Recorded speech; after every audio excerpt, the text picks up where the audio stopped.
Vítajte u dnešného videa pozdravu pre hejterov. Dnešným fenoménom spoločnosti sa stalo hejtovanie. V dnešnej dobe skoro 1/10 sledovateľov českých a slovenských youtuberov hejtuje. Kto je to vlastne hejter? Je to človek, ktorému sa nič nepáči, musí byť ku každému zlý. Vysvetľujeme si to dvomi dôvodmi. Za prvé, zakomplexovanosť detstva.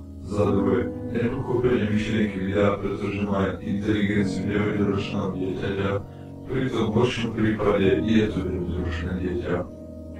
Konečne by ste sa na tým mohli zamyslieť. Ak sa takto budete správať aj v reálnom živote, končíte bez priateľov, bez práce, bez rodiny. Sám, opustený, povrzení, pod milióna. To fakt chcete? Ak sa mi niečo nepáči, jednoducho si to nepozriem, vypnem to a konec. Nekritizoval 12-ročného chlapca, ktorý by s nami mali možnosť sem preraziť medzi velikami ako je to a podobne. Keď je to video naozaj strašné, tak mu napíšte, nech sa na to vykašľa a nie hneď mu písať, ty odinštaluj to a vypadí do pokúšalo sa vám to vyhovoriť veľa. Nič si nezískate, iba stratíte.